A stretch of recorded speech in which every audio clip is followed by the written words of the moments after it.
Today we talk the flowery launch of Pikmin Bloom, Animal Crossing New Horizons version 2.0 releases early, and Mr. Sakurai discusses the future of the Super Smash Bros. Series. All that and more on today's edition of Mii Weekly. Let's do this!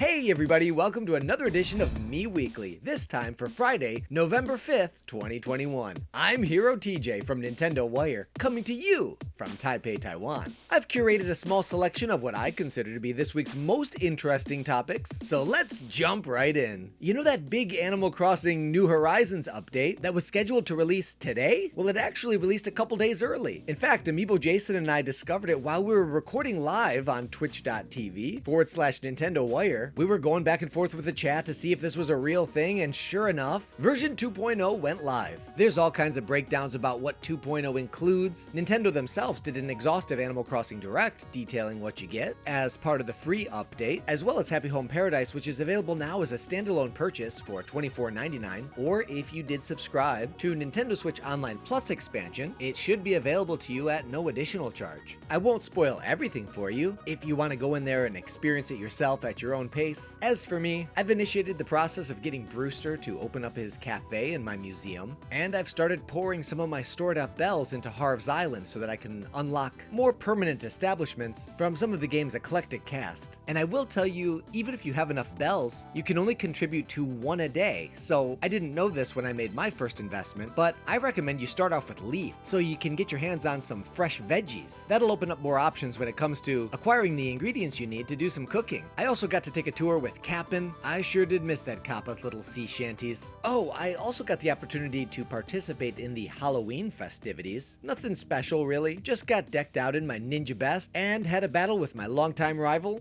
Dark TJ. I can't say for sure, but I think it was a draw. Sometime last week, and this varies depending on your region, Pikmin Bloom launched for smartphone devices. The premise is pretty simple. You just walk around as you would, and your phone functions as a pedometer, keeping track of where you go. Utilizing the same kind of GPS technology in Pokemon Go, Pikmin Bloom is another Niantic jam, and at least as far as my early impressions are concerned, there really is not much to it. You walk, grow Pikmin, and plant flowers. The game isn't really overly intuitive, and Nintendo just added an overview trailer to their YouTube channel. I was hoping this would give me a little bit more insight into how I'm supposed to interact with this app, but frankly I'm still a little bit confused. Here in Taiwan, I don't have a car and I walk almost everywhere I go, so I thought this would be a cool little way to be able to just have something fun to spice up my daily routine. But unfortunately, and I recall this being the case with Pokemon Go when I first started playing that as well, this game is an unforgivably heinous battery vampire. It takes me about 14 minutes to walk to my kid's school and back each morning. I leave my home with a full battery, and by the time I get back, my phone is asking me if I want to enter into low power mode. By and large, that renders this app almost unusable. What I found myself doing is using it on the way home, because most places that I go, I need to actually interface with my phone, so I can't be having a dead battery while I'm out and about. So on my return trips, I'll power up the app, and I'll make it back home with just enough time to see my battery die.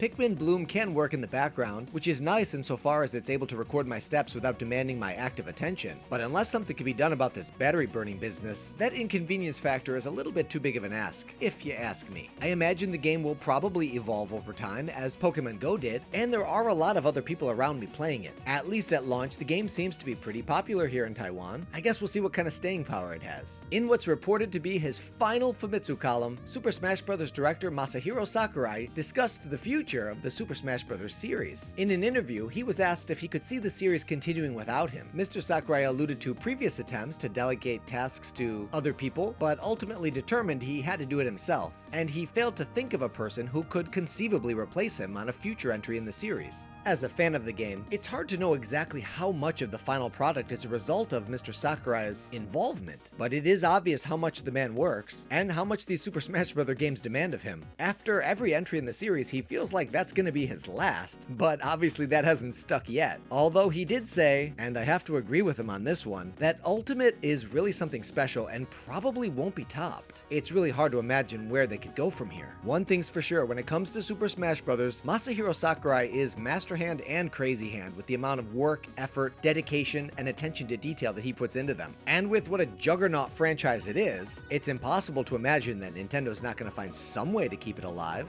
What do you think?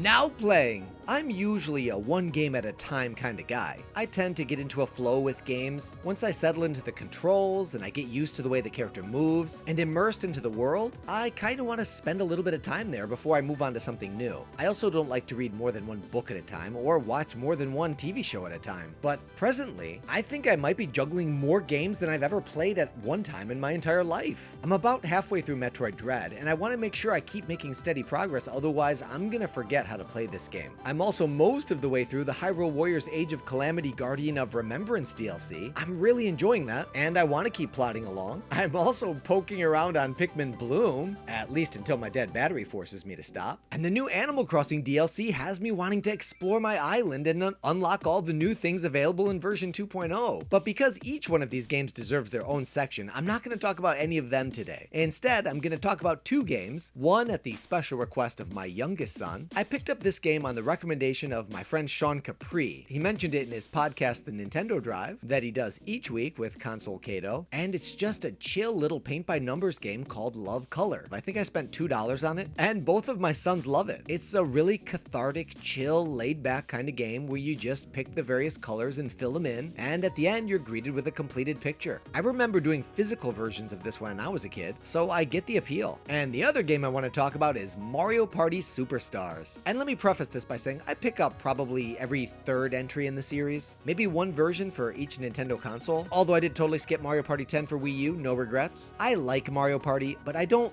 love Mario Party. So with that in mind, Mario Party Superstars is the best version of Mario Party I've ever played. Right off the bat, you're greeted with the opportunity to customize your game experience. You can skew the mini games in the direction of what kind of game you want to have. Like for me, we picked Family, which worked great because I was playing it with my 3 kids. You can handicap different players with stars to kind of make the game a little bit more competitive. You can even reduce some of the game's silly catch-up logic and eliminate the bonus stars distributed at the end of the game. Personally, I like to keep them in. The game looks great, the mini games are really easy to understand and a lot of fun, and I appreciate that you get to use a full controller instead of just a single Joy-Con like Super Mario Party, which I was pretty ho-hum about. As I mentioned, I played a few games with my kids and my wife, and inevitably, as always happens in any Mario Party game, one of my kids ended up crying. This time it happened to be my daughter. If you've ever played a Mario Party game, you know what I mean. Maybe next time we play it'll be me in tears. But on the whole, it was a really fun time, and for the first time in my history with the series, I'm actually excited for the opportunity to go back and play again. This episode's Spirit of the Week comes from Frost of the Rizon. We're looking at number 1316, Goro Akachi, from Persona 5. The following description comes from the MegamitenseiFandom.com wiki. Goro Akachi is a playable character from Persona 5. He is touted by his fans and the media as the second coming of the Detective Prince, after the first appeared in Persona 4, and is investigating the mysterious Phantom Thieves of Hearts case sensationalizing Japan. The Goro Akachi spirit was added to Super Smash Bros. As part of the Joker DLC, and one of Joker's palette swaps is even a reference to Goro. Should you equip the Goro Akachi spirit, you'll be granted the Item Gravitation ability, and you can earn this spirit in a battle via the Persona 5 DLC spirit board. Thanks to Frost of the Rizon for the suggestion. If there's a spirit you'd like to see as the Spirit of the Week, please let me know in the comment section below, and if yours is selected, you'll be recognized in the episode with an on-screen credit just like Frost of the Rizon. Now it's time to sound off. As I mentioned, I've been doing my best to play Pikmin Bloom, and while I am having a hard time reconciling the battery issue, this is the kind of game that would mesh really well with my lifestyle. It does not, however, mesh very well with my sense of personal style. Maybe because I don't really have much style. I pretty much only wear athletic clothes, mostly red, so I'm gonna ask for your expert opinion. What style best suits my Mii in Pikmin Bloom? We've got several options here, and I can tell you, you probably wouldn't find me in real life wearing an outfit that looks like any of the ones on display here, but that's why I need you. Let me know in the comment section below which one you think best suits me, the me of me. Thanks in advance. And that's a wrap on another edition of Mii Weekly. Thank you so much for stopping by, and thank you to everybody who joined me and Amiibo Jason live this past Wednesday, 8:30 p.m. Central Standard Time on twitch.tv/Ninwire for our live edition edition of Nintendo WireTap Live. If you missed it, don't worry, it'll be archived right here on YouTube in no time. But I do want to invite you to join us when we go live next week, same time, same place. Hope to see you Wednesday, and I'll see you right back here again next Friday. Until then, have a super awesome, amazing week. This is Hero DJ signing out. Thanks for playing.